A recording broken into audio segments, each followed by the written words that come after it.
Bienvenidos a Bosquejo, un podcast en el que 4 amigos compartimos honestamente, hablamos sobre la fe y la vida cristiana. Estoy acá con mis amigos Matías, Mauro, Josué, una vez más para compartir una conversación como lo hacemos cada semana y oramos para que este episodio sea de edificación para vos que nos estás escuchando. Te animamos a que si este episodio es de bendición o algún otro lo ha sido, que por favor lo hagas correr entre tus amigos. Hoy vamos a hablar de un tema muy interesante. Hemos compartido hace unos episodios atrás un tema muy asociado al que vamos a hablar hoy. Queremos hablar sobre la importancia de reconocer y de cuidarnos de falsos maestros. El Señor nos advierte en Mateo 7:15 que tengamos cuidado de los falsos profetas que vienen a vosotros, dice la palabra de Dios, con vestidos de ovejas, pero por dentro son lobos rapaces. Entonces, para poder empezar la conversación de hoy, amigos, quería preguntarles ¿a qué hace referencia Mateo con la expresión cuídense de los falsos profetas? José. Está diciendo que debemos guardarnos de las personas que afirman hablar de parte de Dios cuando en realidad no lo están haciendo. Lo vamos a incluir en la definición del diccionario, Mauro. Sí. Ya están aprendiendo todos, se están aceitando. Sí, definitivamente coincido con eso que decía José, porque en ese es todo el Sermón del Monte. Jesús está enseñando verdaderamente la ley, a qué se refería, ¿no? Y creo que en ese punto se dan todas estas enseñanzas y esta conversación de Jesús diciéndole: cuídense de aquellos que malinterpretan lo que Dios dice, y al final terminan dando enseñanzas torcidas que se expresan no solamente en sus discursos, sino también en sus actos, en sus frutos. Sí, yo sé que hablar de esto puede sonar muy ofensivo o divisivo en una cultura obsesionada con el sentimentalismo del amor, el sentimentalismo sobre el amor, pero creo que este es uno de los temas más importantes para hablar en este podcast. Jesús habla de esto, como menciona Matías, al final del Sermón del Monte, para recalcar la importancia de guardar nuestra fe. O sea, luego de que Jesús termina todo el Sermón del Monte, Él quiere que las personas se vayan escuchando esto último: guárdense de los falsos profetas. Y si leemos la Biblia, vamos a ver que casi todas las cosas que se escriben en el Nuevo Testamento tienen el fin de guardar la fe de la iglesia ante las enseñanzas del falso maestro. Casi todas las cartas están lidiando con algún error doctrinal o con algunos falsos maestros o con alguna falsa enseñanza. Casi todas las cartas. Y es tanto lo que la Biblia habla de este tema que incluso se remonta hasta los tiempos del Antiguo Testamento. La iglesia, Israel en aquel entonces, ellos debían cuidarse de cualquier profeta que viniera a ellos y dijera: yo les traigo la verdadera palabra de Dios. Y si tú miras en la literatura profética, por ejemplo Jeremías constantemente estaba batallando con falsos profetas que buscaban reafirmar al pueblo de Dios en sus propias esperanzas y sus propias ideas y en su propio pecado, y desviar al pueblo de la profecía verdadera que estaba trayendo Jeremías. Nosotros necesitamos prestar atención a esta clase de cosas, prestar atención a los falsos profetas y maestros y seguirlos. Es un asunto muy serio. Pienso mucho también en Romanos 16. El apóstol Pablo, luego de escribir su carta más extensa, hablando de la gloria del Evangelio y cómo el Evangelio nos transforma, ¿cómo termina él? Dice versículo 17 en adelante, en el capítulo 16 de Romanos: les ruego, hermanos, que vigilen a los que causan disensiones y tropiezos contra las enseñanzas que ustedes aprendieron y que se aparten de ellos. ¿Por qué? Porque los tales son esclavos no de Cristo nuestro Señor, sino de sus propios apetitos, y por medio de palabras suaves y lisonjeras engañan a los corazones ingenuos. Dios no quiere que nuestros corazones sean ingenuos. Sigue diciendo Pablo: porque la noticia de la obediencia de ustedes se ha extendido a todos, por tanto me regocijo por ustedes, pero quiero que sean sabios para lo bueno e inocentes para lo malo. Y así queremos a nosotros. En el contexto cercano de Mateo 7, anteriormente Jesús había acusado a los fariseos. Él habla acerca de los fariseos como personas que lo único que buscaban es el bien propio, seguidores y amadores de ellos mismos. Ellos básicamente lo que hacían era justamente dejarse la cara demacrada cuando hacían ayuno para que todos vean su piedad y decían, mira, como ayuno, o que iban y oraban en las esquinas. Y ahí es cuando Jesús confronta y dice, más usted cuando oren, entren en su aposento y su Padre que ve en los secretos los recompensará en público. Entonces Jesús acusa una y otra vez a los fariseos de que ellos son básicamente, aman eso, aman ser vistos por los hombres. Entonces Jesús le dice, guárdense de estos falsos profetas, estos falsos maestros, y una característica que tienen es eso. Algo que habíamos hablado hace un episodio, cuando decíamos del discipulado, de que teníamos que guardarnos mucho de no ser seguidores nuestros en vez de seguidores de Cristo. Estas personas, intencionalmente, un falso maestro lo que busca es esa gloria para ellos mismos y no para Dios.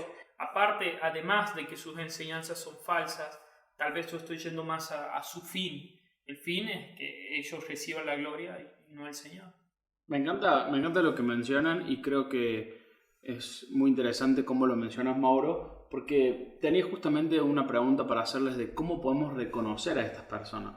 Si bien recién pudimos ver un poco sobre qué dice la Biblia acerca de estas personas y a qué se refiere con estas personas, entonces, ¿cómo hacemos para reconocerlas, para darnos cuenta de que es realmente un falso maestro? Yo creo que hay dos cosas que la Biblia nos llama a evaluar. Primero, la enseñanza de ese supuesto maestro. ¿Es fiel a la Biblia? Aquí igual tenemos que tener cuidado porque hay muchas diferentes interpretaciones sobre asuntos secundarios que pueden ser aceptables dentro del cristianismo bíblico, aunque solo una interpretación sea verdadera, por supuesto. Pero existen cosas que son no negociables y centrales en la fe cristiana, y debemos evaluar que los maestros que escuchamos y los que estamos aprendiendo afirmen estas cosas. Debemos evaluar cómo la persona usa la Biblia, si lo hace con fidelidad o no lo hace con fidelidad. Por ejemplo, 1 Corintios 15, tenemos un resumen del evangelio que Pablo predicaba. ¿Este es el evangelio que estamos escuchando cuando alguien más me lo predica? Si alguien niega, por ejemplo, la salvación por la fe sola o la gracia sola, allí hay una seria alarma de que esa persona está en el engaño y lo promueve. Segunda de Juan, iba a decir capítulo 9, pero no, versículo 9, dice, todo el que se desvía y no permanece en la enseñanza de Cristo no tiene a Dios. El que permanece en la enseñanza tiene tanto al Padre como al Hijo. Si alguien viene a ustedes, sigue diciendo Juan, y no trae esta enseñanza, no los reciban en casa, ni los saluden, pues el que los saluda participa en sus malas obras. Esto le está escribiendo el apóstol del amor, como se le conoce. Entonces, ¿cómo reconocemos entonces a un falso maestro? Examinando su enseñanza. Y en segundo lugar está la vida de la persona, que es lo que Jesús menciona en Mateo 7. Un árbol bueno no puede dar frutos malos, un árbol malo no puede dar frutos buenos. Entonces debemos mirar la vida de las personas. Matías, ¿vos querés decir algo? Sí, yo creo que coincido con José en el hecho de que tenemos que tener mucho cuidado con esas cosas, porque de repente podemos ponernos en una posición muy de juicio y sentarnos a escuchar la predicación en una iglesia o en nuestra iglesia y estar juzgando todo el tiempo si el pastor está cometiendo o no algún error con una palabrita que dijo. Nos ponemos demasiado quisquillosos porque usó tal o cual término y que en el credo de no sé dónde no se usa esa palabra. Tenemos que ser un poco más comprensivos, y creo que yo comparto que estas dos señales, o sea, el contenido de lo que enseña y la vida de las personas, deben ser evaluadas en conjunto, y también debemos tener la chance de poder explicar a esa persona o poder pedirle explicaciones, sí, por qué dijo lo que dijo y eso. ¿Por qué? Porque una de las características de los falsos profetas por las cuales lo podemos reconocer es que perseveran en su mala enseñanza y en su mala vida de una manera egoísta, y me gusta cómo lo pone, un poco lo decía Mauro recién, me gusta cómo lo pone Pedro en su segunda carta, de una manera sensual. O sea, los tipos quieren los placeres de este mundo Y cuando vos los confrontas con los errores, les pides explicaciones, ¿por qué estás enseñando esto? ¿O por qué tu vida es así cuando predicas otra cosa? Esas personas no están dispuestas a humillarse, a matar su propio orgullo, sino que quieren solamente los deseos de su propio egoísmo. O como lo dice Pablo en Filipenses, su Dios es su vientre en realidad. Sus propios placeres, su propio bienestar, su estatus, su poder, su influencia, es todo lo que ellos desean. Me hace acordar un poco en contraste, digamos, en el negativo, el ejemplo de Apolos. En un momento él estaba enseñando algo y no estaba enseñando toda la verdad, porque los apóstoles venían enseñando toda la verdad. Y Priscila y Aquila, discípulos de Pablo, le enseñan y le instruyen acerca de la verdad. No se dice mucho más que eso, pero por lo que se entiende, Apolos entendió y fue humilde, lo suficiente humilde como para decir, bien, yo no tenía la enseñanza completa, ahora voy entendiendo mejor las cosas. Y bueno, se ve en la historia que adquirió cierta fama y bien ganada de una persona correcta en la verdad. Y tuvo un momento de su error. Es solamente un error suficiente para declarar a alguien falso profeta. No, todos cometemos errores, pero su característica central es que perseveran en esos errores por su bien propio. Sí, y no solamente que persevera, sino también la magnitud de los errores. O sea, es muy diferente, y lo digo mucho por el contexto en el que estamos en Latinoamérica, en donde se requiere que las iglesias protestantes y que afirman el evangelio bíblico tengan mayor unidad en el sentido de respeto y cooperación en algunos casos para llevar el evangelio a nuestros países, ¿no? A ver, hablando de continuismo y cesacionismo, por dar un ejemplo, o de premilenialismo con amilenialismo, o con esas clases de doctrinas que, aunque son muy importantes, no es lo que te define como creyente o no. O sea, lo que me define como creyente no es si yo creo en los dones o no, es si yo creo en Cristo o no.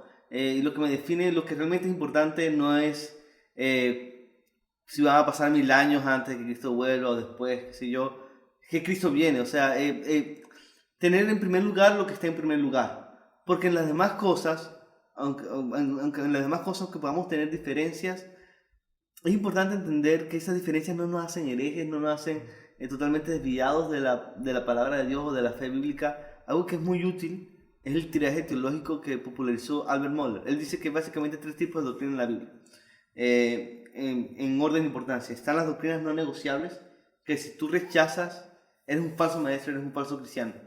La encarnación de Cristo, el evangelio bíblico, la Trinidad, la autoridad y suficiencia de la palabra, el rol de la fe, la importancia de la santificación. Todas esas cosas son sine qua non de la fe cristiana. Fundamentales. Exacto. Si alguien las niega y persiste en contra de ellas, es un falso maestro. Si alguien te predica un falso evangelio, no está predicando la verdad. En segundo lugar, dice Albert Mohler, están las doctrinas que, aunque no te separan del cristianismo bíblico, te pueden separar de otras denominaciones. Está, por ejemplo, el bautizo de niños, hablando entre presbiterianos y bautistas. Está, por ejemplo, el rol de los dones espirituales. ¿Okay? Tú puedes ser cristiano y tener amigos que pueden pensar diferente a ti en esto, y aún así tener el mismo Señor y compartir la misma fe. Y obviamente no estamos diciendo que los dones espirituales no son un asunto importante, sí lo son, pero no es lo primario y no es lo que nos define como creyentes. Y esta clase de división en este segundo nivel no nos separan de la iglesia, del cristianismo en general, pero sí nos pueden separar de otra denominación y pueden afectar incluso a cuál iglesia me congrego y cuál no. ¿Ok? Yo no creo que el tener diferencia en ese segundo nivel constituya una herejía. No es algo que se aparte realmente del cristianismo ortodoxo. Son posturas que pueden defenderse, son posturas que sostienen personas que aman a Dios, que quieren ser fieles a la palabra hasta donde han podido profundizar en ella. Nadie es hereje por creer si el milenio, el rapto es antes o después de la gran tribulación, cosas de este tipo. Hay argumentos sólidos de ambos lados. Obviamente solo un lado tiene la razón, pero eso no es lo que nos define. Luego, en tercer lugar, están en el tercer nivel están las diferencias doctrinales que pueden haber incluso dentro de la misma iglesia y dentro de la misma denominación.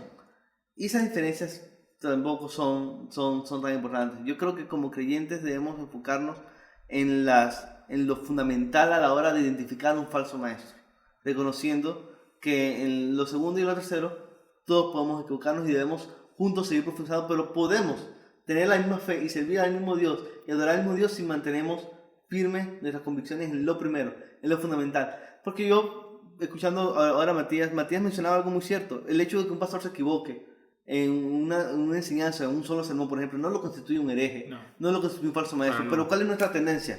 Ahora hoy en día, con las redes sociales, que cancelarlo, queremos, miren, no van a creer lo que dijo fulano, herejía total. Y no, tú necesitas evaluar también si persevera, si es algo regular, y también ver si realmente es algo de primer nivel.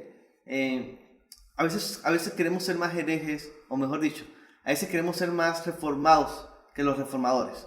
Estuve leyendo hace poco una historia de la iglesia, cómo los seguidores de Lutero y de Calvino muchas veces se dividieron, porque algunos querían ser más luteranos que Lutero. Por ejemplo, Lutero, cuando leyó cuando leyó los institutos de Calvino, Lutero dijo, genial, me parece bien, no comparto todo, pero me parece bien lo que dice Calvino.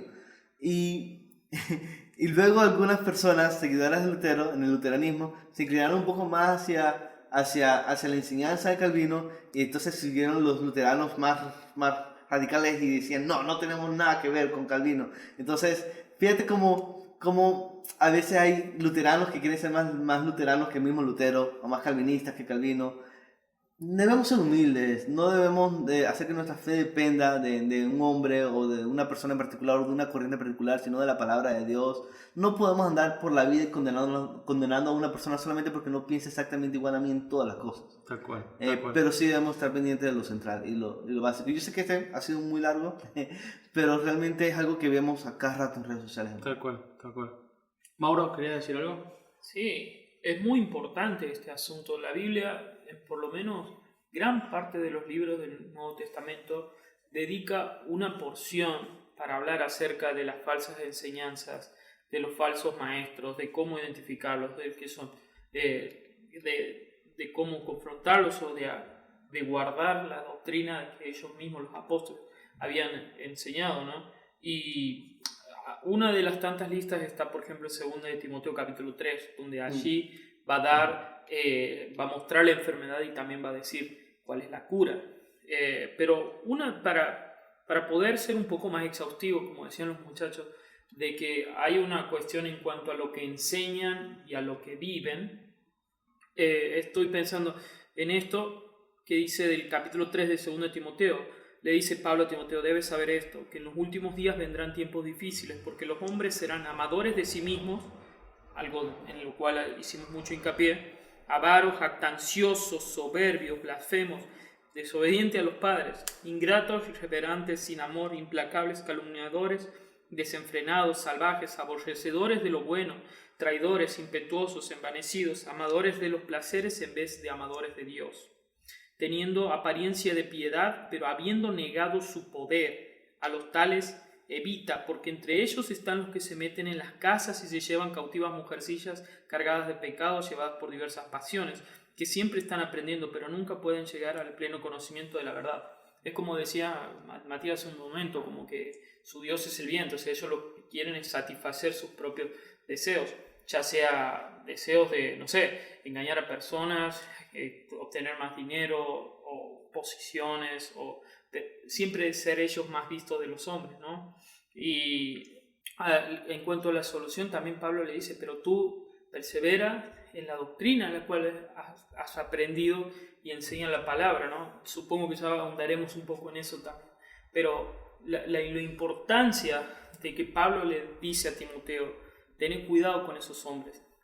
Básicamente, los falsos maestros son antropocéntricos, hombrecéntricos. El hombre está en el centro de toda su enseñanza. Ellos anhelan ser vistos por todos, ser amados, y esa es una buena lista para tener en cuenta a la hora de evaluar a alguien, por ejemplo. Son como cositas más específicas, ¿no? Por ahí hablábamos de examinar su vida, sobre los frutos buenos, los frutos malos. Bueno, acá hay una lista larga de los frutos malos. ¿Qué es un fruto malo? Bueno, justamente que sea jactancioso, avaro, soberbio, desobediente a los padres. Entonces, por ahí tener más estas cosas en cuenta, ¿no? Como decían los muchachos también hace un rato, no, simplemente ese un día enseñó una cosita mal, o qué sé yo, que la Biblia dice que no fueron creados en 6 días literales el mundo, lo que fuere, ¿viste? Entonces, acá hay una lista como real en la cual podemos acudir a la hora de evaluar a una persona, ¿no? Me encanta porque estamos tratando de ahondar en un tema que podemos volvernos como los mismos fariseos legalistas y muy determinantes, pero sin duda que somos pecadores y también caemos en errores. Entonces, esto me lleva a lo siguiente y quería preguntarle sobre qué debemos hacer o qué dice la Biblia que debemos hacer al darnos cuenta de una persona que muestra todos los frutos de un falso maestro. Tenés que difamarlo en las redes sociales, escribí en Facebook, este falso maestro enseña la mentira, porque ellos le temen a eso. Bueno, exactamente no es lo que estaba pensando, pero justamente, ¿qué creen ustedes que deberíamos hacer a la hora de haber pasado este proceso de evaluación, ¿no? Estamos ya en una etapa donde hablamos en lo anterior sobre tener cuidado, sobre hablar, examinarlo bien, ir a confrontar, hablar con el hermano si vemos que hay algo y pedirle que nos explique, darle la oportunidad de que nos explique qué quiso decir. Vemos que eso tiene vamos por el lado negativo y podemos llegar a determinar que es un falso maestro. ¿Qué debemos hacer? Bueno, yo creo, y retomando el punto un falso maestro puede tener apariencia de piedad, puede decir en sus palabras, decir muchas verdades bíblicas e incitar con ciertas doctrinas, pero en el fondo su enseñanza es antropocéntrica, como decía Mauro. Y también su conducta no condice con lo que parece enseñar y vive en total satisfacción de sus propios placeres, aunque no sean perversos, en el fondo sí quiere su propio beneficio, ¿no? Justamente por eso, porque son personas que viven para sí mismos, amadores de sí mismos, cuyo su Dios es su propio vientre. Estas personas viven de la adulación de los demás, viven de controlar a los demás. Me gusta la expresión de Pedro en un momento, dice que estos hombres saben, es muy interesante cómo dice la expresión. Pedro dice que estos seducen a las almas inestables y tienen un corazón ejercitado para la avaricia. Es tremendo esa declaración y es muy, muy buena. Entonces, pensemos, es un tipo que vive para sí mismo, que sabe manipular a los que están medio ahí un poco firmes en su fe y se los gana para sí mismo. Yo lo que creo que la Biblia nos enseña a hacer en general es cortar ese vínculo de fascinación con esos hombres. O sea, no le prestes oído. No le prestes atención.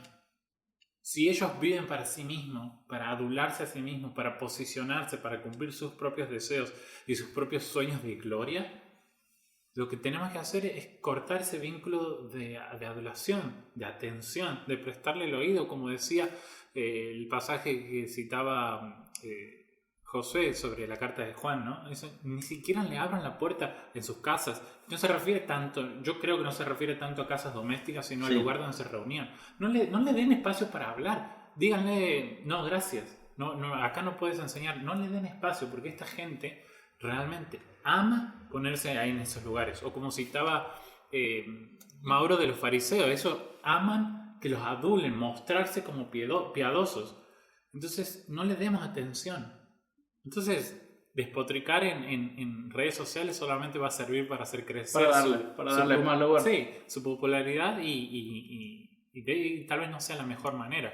Hay maneras de hacerlo por internet, pero tal vez no esa tan polémica, porque al final sirve para darle más atención. Y ellos siempre salen bien parados, ¿viste? De esas acusaciones. Es lo que buscan. Sí, es lo que buscan, porque viven para sí mismos. Y son gente muy peligrosa. No olvidemos de que manipulan, de que usan la palabra de Dios Por eso ahí en Mateo 7 le dice, no todo aquel que me dice Señor, Señor entrará en el reino de los cielos, pero en tu nombre echamos fuera demonios y hicimos muchos milagros. Son personas que la Biblia, de nuevo, cada vez que usa palabras 2 veces las repeticiones, está haciendo un énfasis extremadamente. Son personas que realmente hacen un énfasis en que ellos están adorando a Dios como Señor, Señor, en tu nombre echamos fuera demonios, hicimos un montón de cosas.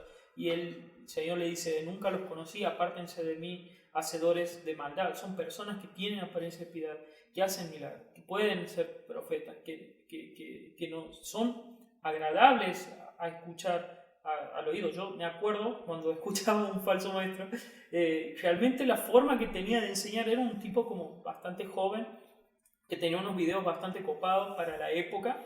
Entonces como que yo los veía y realmente decía, aparentemente no había nada malo allí, pero después empezó a hacerme dudar de algunas cosas como es la Trinidad de Dios. Entonces son gente peligrosa, por eso hay que tener cuidado. Pero la pregunta era más, ¿qué hacer?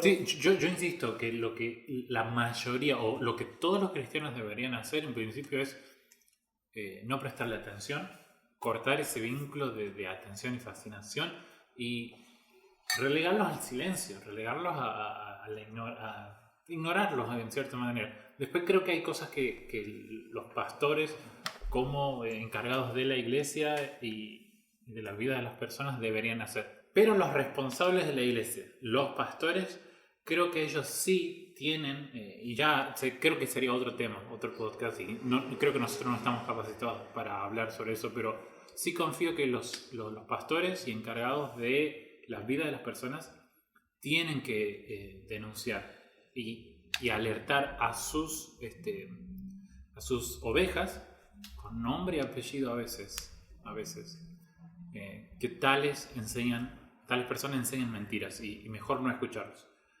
Por eso hago esa diferencia. Creo que en común todos los cristianos deberíamos dejar de escuchar, dejar de darle espacio y simplemente hacer a un lado sus enseñanzas, pero sin hablar mal. Ahora, los pastores creo que tienen la responsabilidad de decir esto es una mentira y tal persona que lo enseña está enseñando errores. Sí. Como iglesia pienso que también es sabio si uno encuentra un falso maestro dentro de la iglesia, no necesariamente un pastor, como hablamos antes a la hora de cómo descubrir o cómo reconocer a estas personas. Pienso que como iglesia tenemos la responsabilidad también, si descubrimos a alguien entre nosotros que tiene estas características, que ya hemos intentado hablar y que vemos que persiste en esto, de hablar con los ancianos. Porque es nuestra responsabilidad como cristianos cuidarnos también y animarlos. Y si hay alguien que se está metiendo vestido de oveja, se está metiendo como lobo, de poder dar aviso a alguien que tome las riendas, que tome el carta en el asunto, para que con la sabiduría del Señor también tome los pasos que tiene que seguir. Ahora, por último, muchas veces, como hablamos recién, estamos en la situación donde podemos descubrirlo quizás por internet o en otro lado, pero también está pasando puede pasar en nuestra iglesia, o alguien que esté escuchando quizás está viviendo siendo manipulado por un falso maestro. Entonces yo como cristiano, y quizás hasta tengo un amigo que está pasando por eso, ¿qué puedo hacer si veo a un hermano que está siendo víctima de una persona y no puede verlo? Porque justamente pasa esto de la fascinación, generalmente. Entonces, ¿qué podemos hacer como parte de la iglesia cuando vemos a un hermano que está siendo víctima de esto? Yo creo que esta es la gran pregunta del episodio. Antes pensaba que la clave estaba en ayudar a la gente, ayudar que la gente vea el error, exponiendo la enseñanza más bíblica. Y eso es cierto y es necesario, es algo que los apóstoles hacen en sus cartas, pero debemos estar conscientes de que enseñar no es suficiente. Yo mismo conozco de personas que pueden escuchar un día a un predicador sano, o sea, un John Piper, MacArthur, lo que sea, y el otro día escuchar un charlatán del Evangelio de la Prosperidad y no se dan cuenta del error. Y yo me pregunto, ¿qué está pasando aquí? No notan la diferencia. Exacto, yo creo que se necesita difundir la sana doctrina, pero se necesita más que difundir la sana doctrina. No menos que eso, pero sí más. Se necesita la obra del Espíritu Santo. El Dios que abrió nuestros ojos cuando estábamos muertos y nos guió a su verdad es el Dios que puede abrir los ojos de otros. Y esto debe llevarnos a orar por esas personas y hacerlo con una actitud humilde, no de superioridad, porque si nosotros por su gracia escuchamos y aprendemos de pastores sanos en cuanto a la enseñanza de sus vidas, no es porque seamos mejores que los demás, es porque Dios tuvo misericordia de nosotros. Así que, en resumen, comparte la sana doctrina, pero sobre todo hazlo en oración y reflejando el amor de Cristo hacia la otra persona, amándola en verdad. A nadie le importa lo que tú le digas, a menos que esa persona sepa que tú le importas y le amas. Es importante amar a la gente a pesar de nuestras diferencias, entablar relaciones y ser pacientes, no simplemente, como mencionamos hace un momento, andar atacando a falsos maestros en internet. Yo en lo personal nunca he conocido a alguien que haya cambiado de postura por haber visto un meme o un tweet. Y con respecto a eso, en verdad yo creo que debemos tener mucho cuidado con la tentación de buscar combatir el error solo por internet. Si, por ejemplo, en mi caso personal, lo digo como yo en mis plataformas personales, si yo publico un tweet contra el evangelio de la prosperidad, yo sé que yo voy a ganar retweets y hasta puede que alguien agarre la frase y la convierta en una imagen, lo que sea, es raro, pero esas cosas pasan. Pero ¿a quiénes estaría alcanzando? Lo más probable es que la mayoría de mis seguidores ya estén de acuerdo conmigo en mis convicciones sobre ciertos temas doctrinales, y lo más seguro es que lo mismo suceda en tus perfiles sociales, porque usualmente estamos rodeados de personas que se inclinan a pensar similar a nosotros, que ya conocen, que creemos sobre esta clase de temas tan importantes y sensibles o hasta polémicos.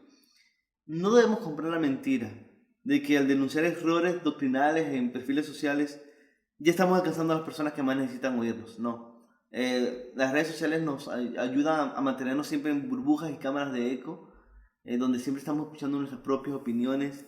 Así que yo creo que si queremos contender realmente en verdad, por la verdad, enfócate en hacerlo creando puentes, escuchando, compartiendo tiempo con las personas.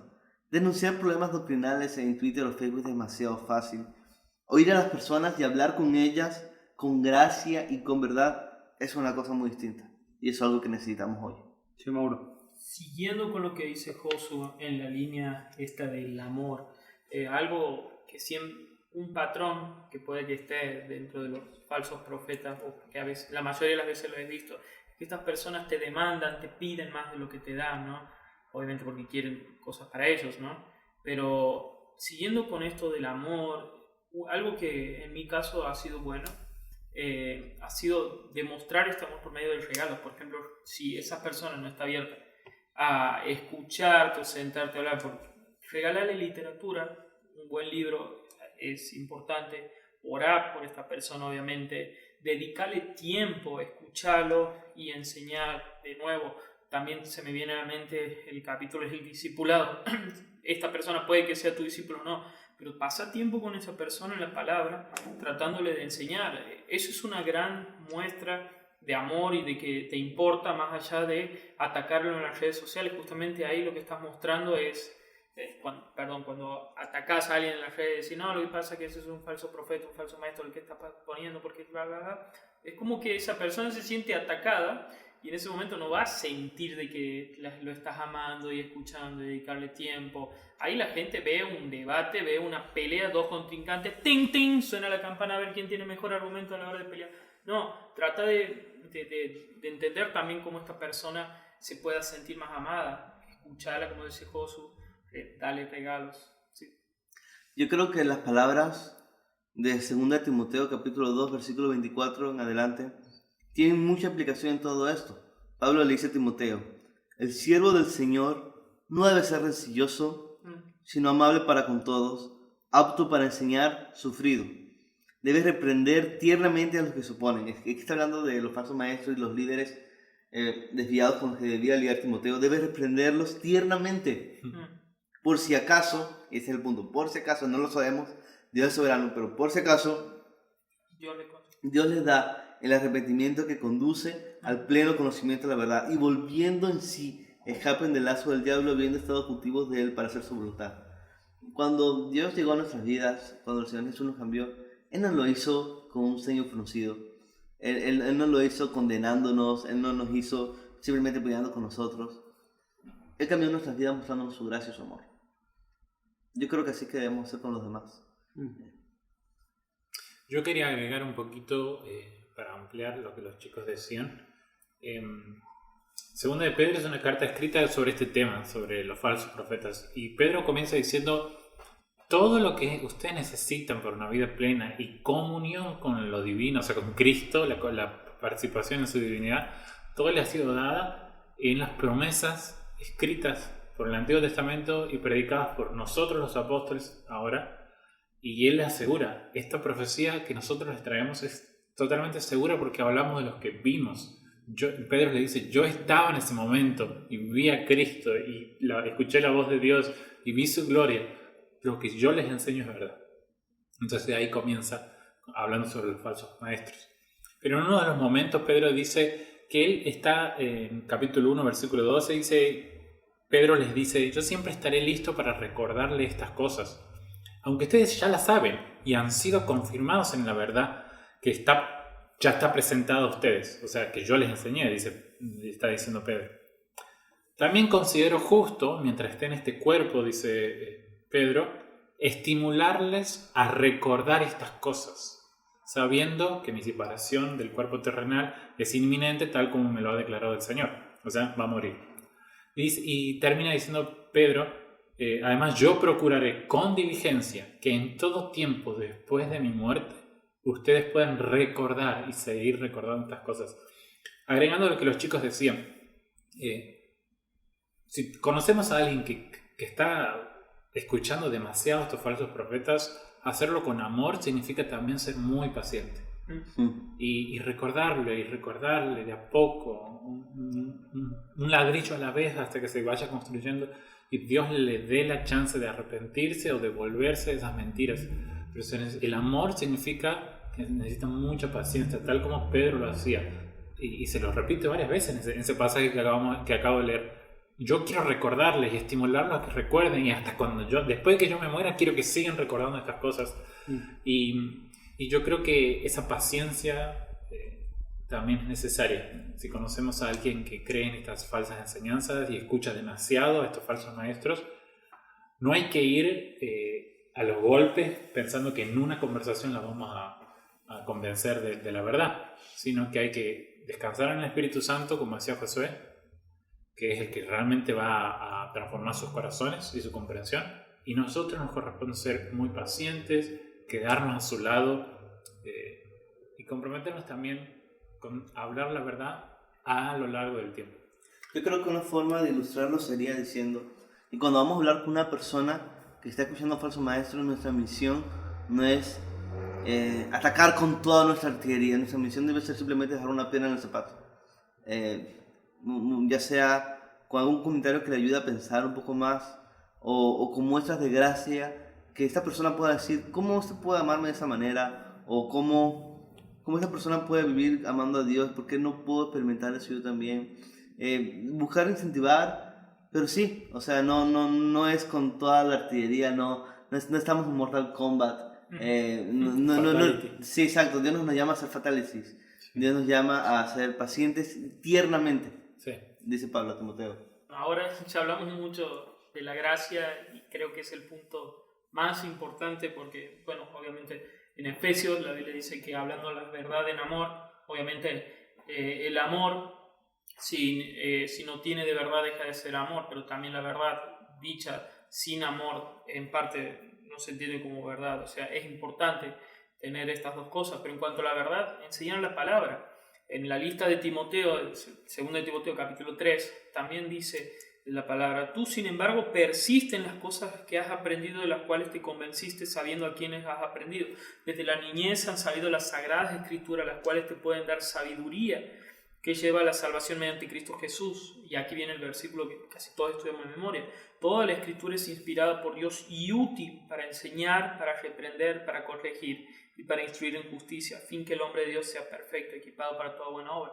Lo que más necesitas también es la palabra de Dios. Dedícate a estudiar más la palabra para poder enseñarle, porque simplemente contrastas un video con otro video o con otras cosas que no sean la palabra de Dios, tampoco esta persona va a poder llegar a la verdad si no es mediante la palabra.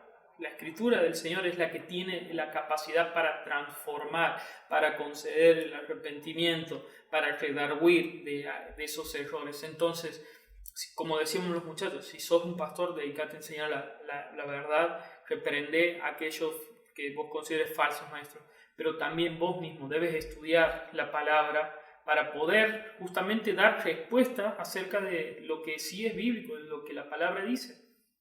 Me encanta cómo lo están cerrando, y una palabra que rescato mucho es el compromiso.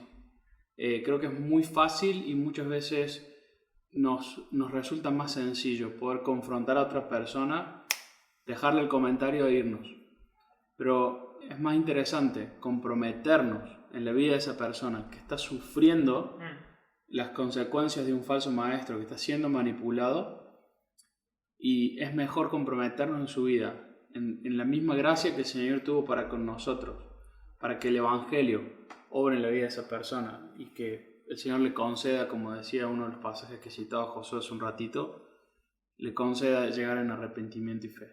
Así que creo que con esto podemos cerrar, los amigos. Muchísimas gracias por este tiempo y oramos que sea de bendición también para vos que nos estás escuchando, que si el Señor realmente te ha puesto a una persona que está siendo manipulada, que puedas comprometerte en su vida, que puedas orar por esa persona, que si el Señor te está demostrando que hay un falso maestro en tu iglesia, en tu círculo, que puedas con amor poder confrontarlo, poder ser sabio y astuto para defender la palabra de Dios.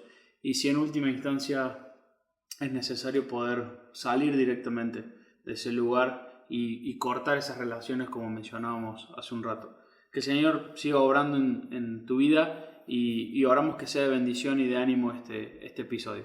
Si te gustó, por favor compartilo a algún amigo que sea de bendición. Nos vemos en el próximo episodio.